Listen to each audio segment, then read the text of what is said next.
peasants. Just the speed with which my Naga dies here, this was not a good idea. And once again, just watch this and watch bad things happening to me, and use it as a lesson to yourself that you really should not try to do anything to a base that has 7 towers at it. That's just too damn many for you to deal with. You really basically are going to have to just wait for him to mine that out. There's nothing, there's just very little you can do about it. The only exception is to kind of chip it down with something like a Panda or a Pit Lord. But as I said, and you will see in future battles in this game, the Panda is a much better choice than the Pit Lord. For one thing, the Pit Lord actually does half damage against the buildings, whereas I'm fairly sure that Breath of Fire does not. So yeah, Panda would have been a better choice. Get the Panda, don't get Pit Lord. But the general gist of it was that I was trying to grab up as many creeps as possible when I just kind of happened to get that creep jack in there. Once again, I know that because I have a larger army than he does, probably not anymore, but in the earlier part of the game I had a larger army than he did, for the fact that he spent all that money on all those towers, plus getting the expansions up, plus getting his tech and everything, that didn't really leave him a whole lot of money left over to mass up, 7 or 8 footmen, as would be like a nice creeping, or even to get like some riflemen or things like that. So what he's going to do pretty soon is start tanking me. I was planning to start pushing him with destroyers, because sooner or later, you're going to have to deal with those towers one way or another. And a lot of the time, even though it's just one of those matters of playing carefully, you don't necessarily have to kill all his towers, but if you can make his army come fight you and fight your destroyers before he's ready, well, that can be a pretty substantial advantage, because you end up getting like a whole lot of fast kills on things like footmen. I believe most of the mercenaries are heavy armored, so they die very fast to destroyer fire. And you can just you can end up just getting a good bit of experience and kind of clear out some of his forces. And you just kind of swoop in and out. You come in, you try and kill one tower, and then you back away and try and if his army's there kind of trying to get hits in on you and trying to chase you, then you turn around and you pick off a couple of units and send him scurrying away, because he knows he really can't fight you from outside his towers. Okay. I tried I went for his main. That's one thing to remember. In the case where a human player is expanding against you, remember that he's got 2 bases. He's got to defend both of them, and if he doesn't, you need to punish him for it. This guy essentially did defend both bases here. By the way, when you see your opponent with these tanks, you really have to keep an eye on your destroyers. That I was doing that in this battle. Fortunately, they weren't really taking a whole lot of damage, so I was able to just kind of let him shoot. For one thing, I don't think he's gotten the tank upgrade that allows him to shoot air yet. That is a tier 3 upgrade. So basically, I went for his units. First thing I targeted, just for the sake of getting me like extra experience and nice things like that, is I just pick off like his footmen and all his heavy armored units, because those take an obscene amount of damage from the magic attack of the destroyers. So I picked off his footmen, and then I just kind of started focusing down some of his rifles, and finally his archmage, which forced him to town portal.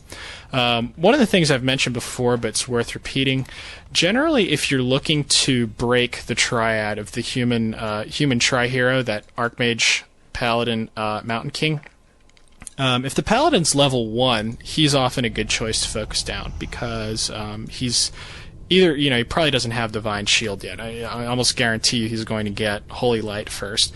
The mountain king has too many hit points, and the paladin's just going to heal him. However, the archmage is often a very good target.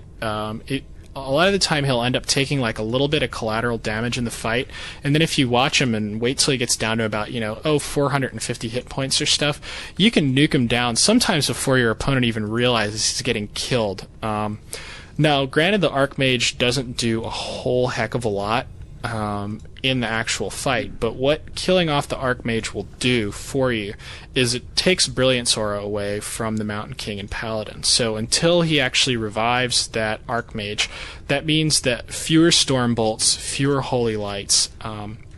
Okay, you'll notice I got a Frostworm here, by the way. For one, that's two. They're not, they're not bad against towers. They really don't counter human towers. Nothing really counters human towers besides, well, yeah, nothing counters them terribly effectively, but they work. They're a heavy magic damage dealing thing, so towers have light armor. But the other reason that I've got the Frostworm is to help me deal with the siege engines. By the way, if you take a look at the destroyers, they really can't fight the siege engines anymore. That is just one of those things to be aware of. You can kind of leave them in the fight a little bit and try and like devour water elementals and things like that, but then you just want to kind of swoop them right back out. Even though he does have he's got a Mountain King and a Paladin, not much of anything in his army can actually damage my heroes at this point, or even really the fiends. So I'm not being terribly careful with those. I was doing my best to try and keep the destroyers alive. I actually didn't do a terribly good job of it. Not really the end of the world there that I lost those destroyers, because once he gets like mass tanks out, destroyers are not quite relevant. And I've also got my own base, so I can deal with replacing them. Still, it would have been better if I'd been a little bit more careful and kept some of those destroyers alive. I will make a little bit of note about silence. A lot of people are a lot better at using that spell than I am, but it is very one of the effective side benefits of going for the Dark Ranger, is that you have the ability to like silence his Mountain King and his Paladin and things like that.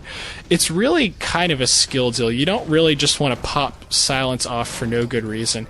You want to either like wait till like he casts Stormbolt and then count about, I forget what the cooldown is, I think it's about 10 seconds, so you can kind of count in your head, or out loud if you want to, nobody's gonna know, and just silence him again. That'll keep him from using his spell as often as he'd like to be able to.